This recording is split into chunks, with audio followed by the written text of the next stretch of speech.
హృదయంలో యేసుని కనుక నువ్వు ప్రేమిస్తే ఒక్క నిమిషం ఆయన లేకుండా నువ్వు అడుగు వేయలేవు.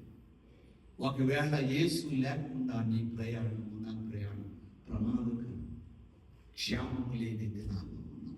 కాబట్టి రాత్రి నేను చెప్పే మాట ఏంటంటే, ఆనాడు దేవుని నుండి వేరు చేయబడిన మానవుడిని దేవుడు ప్రేమించి ఆయన లోకరక్షకుడిగా జన్మించాడు. అనేకమైన అద్భుతాలు చేశాడు. 5 రొట్టెలు 2 చిన్న చేపలు 5,000 మందికి ఆహారం పంచాడు. కళ్ళు లేని వారు పళ్ళిచ్చాడు, చూపు లేని వారు చూపించాడు, మోగవారు మాట్లాడారు, చెవిటి వారు విన్నారు. ఇదిగో పక్షవాయువు కలిగిన వారు స్వస్థపరిచాడు, కుష్టి వ్యాధి కలిగిన వారు స్వస్థపరిచాడు. ఇదిగో లాజరును మరణం నుంచి లేవనెత్తాడు, యాయీరు కుమార్తెను 12 సంవత్సరాల కుమార్తెను మరణం నుంచి లేవనెత్తాడు. ఇదిగో నాయన గ్రామంలో విధవరాలు కుమారుని నడిపించాడు. ఇన్ని అద్భుతాలు చేసిన యేసు ఇదిగో లోకరక్షకుడిగా జరిగించిన యేసు ప్రభు హోసన్నా చేయమని చెప్పినాం. ఈ యేసు ప్రభు ఎందుకు ఇదిగో ఆ రాత్రి పట్టబడ్డాడు? ఎందుకు పట్టబడ్డాడు?